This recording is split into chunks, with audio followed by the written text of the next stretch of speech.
He almost jumped. That's how this starts. One step from the edge, arms trembling, soaked in midnight rain, Noah stood on the old bridge no one crossed anymore. He wasn't thinking clearly, but he was thinking. About silence. About the weight of days that blurred together. About how life hadn't broken him in a single moment, but in 1,000 quiet ones. Then came the question. Not from outside. Not from God. From somewhere deep and furious within him. Is this really it? Is this the end? And somehow, the question pierced the fog louder than the river below. He didn't move. Didn't fall. Didn't fly. He just stood there, while something in his chest cracked, not in collapse, but in release. As if grief had finally said what it came to say. Noah Cole wasn't a man people remembered. 31. Janitor by day, gas station clerk by night. No wife. No family left. No music anymore. Once upon a time, there had been talent. Voice. Songs. But they died the day his father did. Or maybe the day his mother stopped speaking. Or maybe the day he stopped believing anything mattered. He didn't fall. He walked away. Back through the rain. Back through the quiet streets. Back to his room with no windows and a mattress on the floor. But something had changed. He dug out an old notebook, dusty and water-warped. Years ago, he'd called it his anthem book. Now it looked more like evidence of someone who used to exist. He flipped to the last page. Blank. He wrote. I don't want to disappear without trying one more time. One more time. Not to be famous. Not to win. Just to feel alive. He searched online for open mic nights. There was one, Thursday. 3 days away. Sign up required. He stared at the screen, heart racing. He hadn't played guitar in years. It sat in his closet like a coffin, silent, ignored. But that night, hands shaking, he took it out. Dusted it. Tuned it. Strummed a single chord. The sound was rough. But it was a sound. A sound meant he was still here. And that meant, maybe, just maybe, the story wasn't over yet. The strings cut into his fingertips like they were punishing him for forgetting them. But Noah didn't stop. He played until the skin burned and the rusted frets bit into his hand. He didn't even know what he was playing, just chords that matched the ache in his chest. That night, he didn't sleep. He played. Stopped only to scribble lines in his notebook. Not lyrics. Not yet. Just feelings. What if failure is safer than hope? What if I don't want to be invisible anymore? Morning came gray and heavy. He worked a full shift mopping classrooms no one noticed. But something inside him had shifted. For the first time in years, he counted hours not by despair, but by how many remained until Thursday night. 3 days. He didn't tell anyone. Who would he tell? His world was small. Bosses who forgot his name. Customers who didn't look him in the eye. The only voice he heard was his own, echoing in headphones on night shifts. And now, that voice was asking, what if one song could change everything? By Tuesday, he could barely focus. The nerves were unbearable. What if he froze? What if they laughed? What if his voice cracked? What if no one clapped? He almost didn't go. Thursday came fast, too fast. He sat at the edge of his bed staring at his guitar case like it might explode if opened. The streets outside were soaked in city light, and he felt smaller than ever. He almost stayed home. Almost. But then he remembered the sound of that first chord. Broken. Unpolished. Alive. And he knew. He had to show up. Even if his hands shook. Even if he forgot the words. even if no one listened. He arrived at the cafe early. It was small. Warm lights. Quiet crowd. A woman behind a mic was reading a poem about her brother's overdose. No one clapped. They just nodded, like applause would cheapen it. It wasn't about being good here. It was about being real. Noah's name was 7th on the list. As each performer spoke, sang, cried, he sat in the back running his fingers over the guitar strings, not playing, just touching. Like he needed to remind himself it was still real. When they called his name, his legs didn't want to move. But they did. He walked slowly. Took the mic. And didn't speak. Just stood there, heart pounding. Then, finally, he said, "This is for anyone who thinks their time already passed." He played. His voice cracked. His hand slipped. But he didn't stop. And when he finished, the silence in the room was deafening. Then, someone clapped. Then another. Then the whole room. Not wild. Not explosive. But honest. Noah exhaled. Walked off stage. And for the first time in years, he felt something new. Not relief. Not pride. But a spark. The applause faded fast. No one asked his name. No one followed him out. The night outside felt colder than when he'd entered. But Noah didn't care. He wasn't chasing fame. He was chasing breath. He walked home with his guitar slung over his shoulder, heart still echoing that moment on stage. Not because it was perfect, it wasn't. But because for those 3 minutes, he wasn't a janitor. He wasn't forgotten. He wasn't nobody. He was a voice. The next morning, the mirror looked different. Not better, just awake. He worked like usual. Same mop. Same silence. But in his pocket was a torn napkin where he had scribbled, "I still have something to give." That night, he wrote again. Real lyrics this time. About bridges and storms and second chances. He played until his neighbors knocked on the wall. He smiled. That knock meant someone had heard him. The next week, he returned to the cafe. They remembered him. Barely. One guy said, "Hey, guitar guy." It was enough. He performed again. Still shaky.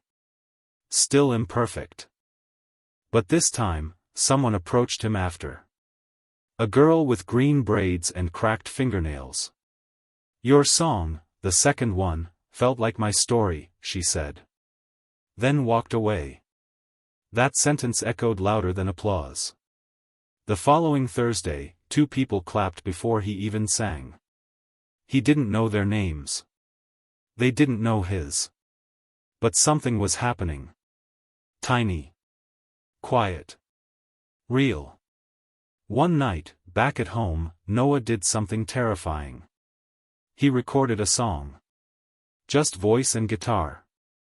No effects. No edits. He uploaded it to a blank YouTube channel. No bio. No links. Just the title. For the ones who stayed.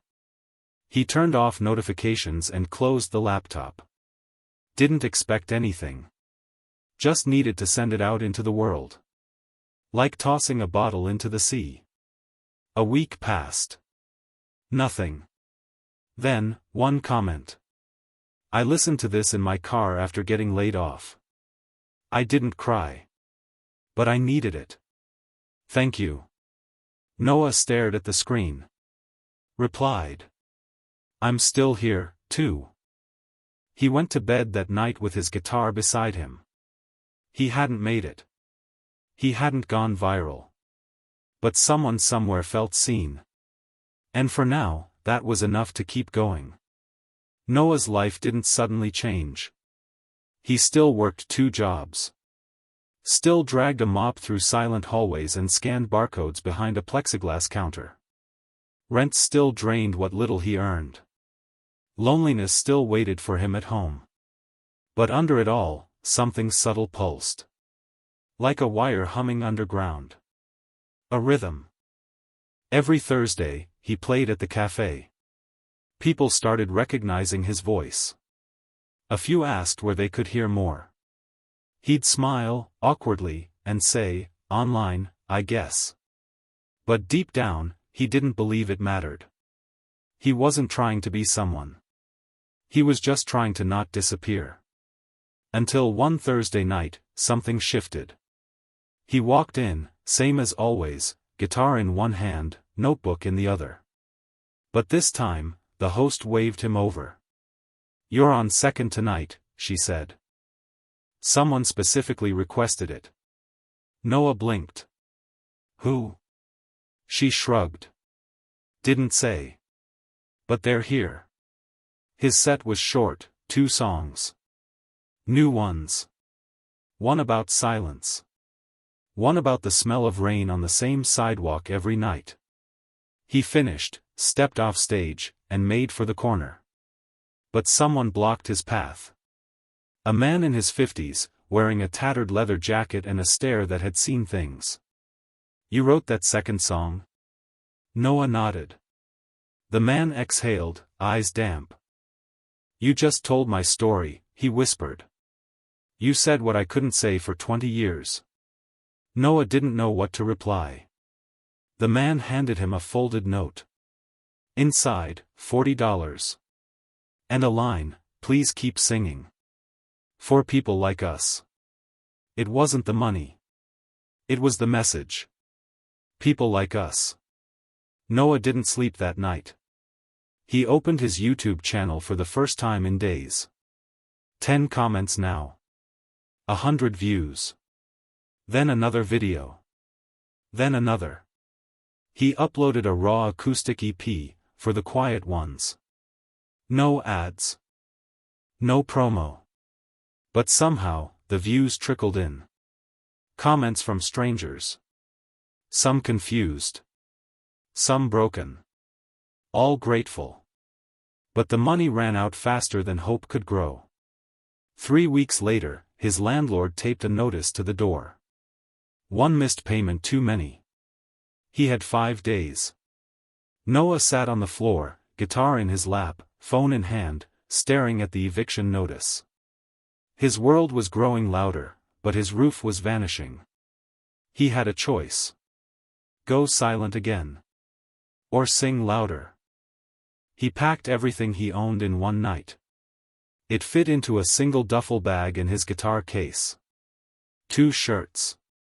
1 coat. His notebooks. And a memory card with his recordings. Noah didn't cry. Not because he wasn't hurting, but because the pain had turned into something colder. Quieter. Familiar. He left the apartment at dawn. No goodbye. No one to say it to. By nightfall, he was sleeping behind the community center 2 blocks from the cafe. Cardboard under him. His guitar beside him.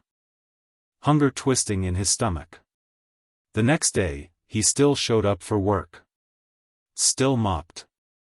Still smiled when no one looked. But that night, he didn't go to the cafe. Not because he didn't want to sing, but because shame choked every chord inside him. He told himself, "They don't need to know I'm broken." But someone noticed. It was Mia, the green-braided girl who'd spoken to him weeks before. She messaged him online. "Hey. You didn't show. You okay?" Noah hesitated. Then typed. "Lost my place. Trying to figure things out." She replied instantly. "Sing anyway. That's when it matters most." That sentence cracked something open. The next Thursday, Noah returned. Same stage. Same broken strings. But he was different now, raw, exposed. He didn't speak much. Just whispered. "This song's for anyone who's trying to hold on." He played. The room didn't move. No whispers. No cups clinking. Just silence, the kind that listens. When it ended, someone shouted, "Don't stop." Another person offered him a couch. Another handed him a 20. Noah didn't want pity. He wanted purpose. But maybe, just maybe, they weren't giving out charity. Maybe they were giving back what he had given them. Hope. That weekend, he found a shelter that let him stay 6 nights a month. He took it. Still worked. Still sang. Still slept rough the rest of the week. But now, people knew his name. A local blog wrote a post, "The voice from the street who's healing the city." Views jumped. Streams increased. A small label messaged him. He ignored it. He wasn't ready for anything that looked like business. He only trusted broken places. Because they told the truth. And right now, the truth was simple. He was homeless. But no longer invisible. The shelter was full that night. Rain hammered the sidewalk as Noah stood beneath the overhang, guitar case in one hand, duffel bag at his feet. The receptionist shrugged, "Nothing personal, just numbers." "We're out of beds." He nodded. Said thank you. Left. But where do you go when you have nowhere left? He walked. Past closed stores, past glowing windows with laughter inside. Past a bus stop where 2 teens were arguing over music, not survival. He kept walking. Finally, he found a church with a covered entrance. The doors were locked, but the stone steps were dry. He sat down. Pulled his coat tighter. Rested the guitar on his lap like a shield. Then looked up at the sky. "I'm trying," he whispered. "But I'm tired." That night, he didn't sleep. Just stared at the clouds, heart beating like a drum he couldn't mute.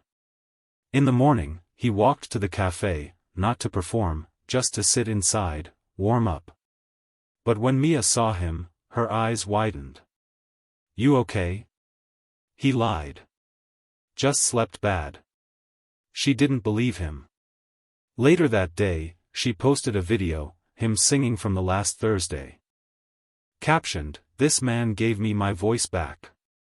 Let's give him a stage." Within 24 hours, it had 20K views. Then 40K. Then 100K. Noah didn't know. He was at work, scrubbing chewing gum from under desks. When he got off, his phone had 87 unread messages. The cafe owner called him in. "There's a benefit show now," she said. "For you." Mia organized it. Sponsors. Donations. Press. "It's happening Saturday." Noah froze. "I didn't ask for this." The owner smiled. "Doesn't mean you don't deserve it." Saturday came like a flood. The cafe couldn't hold the crowd, they moved it to a park. Hundreds showed up. People from shelters. Students. Parents. Poets. Musicians. Some knew his name. Some didn't. All came to listen. Noah walked on stage with shaking hands. He looked out, saw candles held high in the crowd, phones lighting the night. He whispered into the mic. "I thought my voice died years ago. But maybe, it was just waiting for this." And then he sang. No performance. No perfection. Just a man who refused to vanish. And for the first time, he heard people singing with him. The benefit concert didn't change everything. Noah still returned to the shelter that night, still folded himself beneath a borrowed blanket. But this time, his name echoed in the city in ways he couldn't stop. News outlets picked up Mia's video. The cafe started receiving mail, not for the shop, but for him. Letters. Sketches. Notes written in shaky handwriting. "You helped me want to try again. I lost someone. Your song gave me space to grieve. I hadn't felt seen until you opened your mouth. Noah read them all. In silence. Alone. Then came the email. Subject line, studio time. On us. A recording engineer named Tomas had seen the video. Owned a small studio downtown. Offered free sessions, no strings, no pressure. At first, Noah ignored it. He didn't trust offers. But Mia pushed. Don't let fear pretend to be humility, she said. So he went. Tomas greeted him like a brother. Noah stepped into the recording booth, hands trembling. Do it raw, Tomas said. Don't clean it up. So Noah did. He sang. About steps of cold churches. About bridges. About men who forget their own names. The sessions took weeks. Between work shifts. Between nights on the floor. But by the end, he had something. An album. 10 songs. Called Unseen. They uploaded it independently. Noah expected nothing. But people shared. Then streamed. Then bought. 1,000 plays. Then 10,000. Then more. Money started to trickle in, not much, but enough. Enough for meals. Enough to save. He moved into a room. Small. Quiet. His own. He didn't tell many. Didn't announce it online. He just lay on the mattress, looked at the ceiling, and whispered. Thank you for not letting me jump. A week later, Tomas invited him to a local podcast. Live mic audience. Topic: How do we come back from nowhere? Noah said yes. He sat beneath studio lights, sweating through his shirt. When asked what saved him, he didn't say music. He didn't say God. He said this. At some point, I realized maybe the question isn't, who will help me, but what if I helped someone else first? That was the shift. The host leaned forward. And now? Noah smiled. I just keep showing up. He sat on the train with his guitar beside him, watching the city blur past like a life he no longer belonged to. A stranger across the aisle tapped his phone screen and then looked up. You're that guy, he said.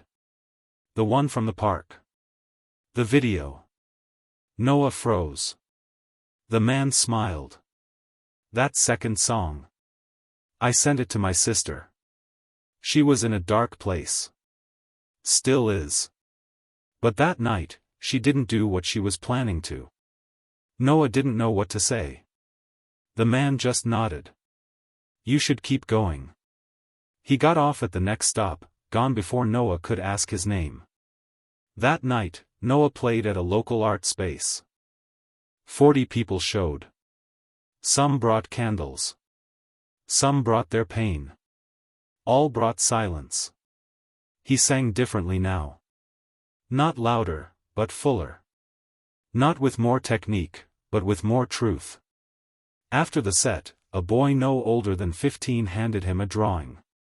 It was a sketch of Noah, sitting on the steps of a church, rain falling. Is that me? Noah asked. The boy nodded. That's the night I saw you. You didn't see me. But I saw you. And I thought, if he's still trying, maybe I can too. Noah carried that drawing in his guitar case for weeks. Each time he doubted, he looked at it. He kept uploading music. New songs. Honest ones. Each with titles like Still Breathing. One More Hour. Not Finished Yet. His following grew, slow but steady. But the more visible he became, the more he wrestled with something unexpected, fear of losing what little peace he'd found. Would success steal the soul from his songs? Would people stop listening if the pain faded? He met with Tomas. I'm scared, Noah admitted. That I'll get pulled into something I can't survive. Tomas smiled. You're not running anymore. That's the difference. You're choosing. It hit Noah hard. Maybe this wasn't about being rescued. Maybe this was about reclaiming the pen and writing the ending himself. He made a decision. He would do a tour. Small cities. Community centers. Shelters. Cafes. Not arenas. Places where the unheard gathered. Not to be discovered, but to remind others they weren't alone. The kind of places he once needed. The kind of places he still carried in his voice. The tour began with a plastic tip jar and a folding chair. First stop, a halfway house with 12 metal chairs and coffee that tasted like ash. Noah sang for 7 people that night. 1 cried. 2 fell asleep. All clapped. Second stop, a youth shelter. A girl in a hoodie asked if he had ever wanted to disappear. He said, yes. But music made me stay just long enough to hear something worth living for. She didn't respond. But later, she left a note. I didn't run tonight because of you. City by city, he played. He slept on floors, in borrowed beds, in back seats of borrowed cars. But he kept showing up. Always. One night in Cleveland, he finished a set and saw a woman waiting at the edge of the stage. Middle-aged. Shaking. She held out her phone. On it, a photo. A man on a bridge. Soaked in rain. Noah. I was there that night, she whispered. I didn't know who you were. But I saw you walk away. I watched you choose to live. And I told myself I could too. Noah nearly collapsed. She hugged him once, then vanished into the crowd. Backstage, alone, he stared into a cracked mirror and saw a face he finally recognized. Not perfect. But real. When the tour ended, he returned home, if you could call it that. The small room still smelled like old paint. But it held him. And that was enough. One day, he received a call. It was a woman from a national mental health organization. She'd seen his video. Listened to his songs. They wanted to fund a program, music workshops for at-risk youth. And they wanted him to lead it. Noah said yes before he even asked how much. The first session was small. 4 teenagers. 1 broken keyboard. 2 chipped guitars. But the moment one boy whispered, "This song is about how I didn't jump," Noah knew. He wasn't just a singer. He was a mirror. A bridge. A map back to something people had forgotten how to find. At night, Noah still wrote. Still played. Still remembered what silence felt like. Not to relive it. But to honor it. Because silence made room for the song. And the song, in the end, became something more. Not just a melody. Not just lyrics. But proof. That even from nothing, a voice could rise. And when it did, others would rise with it.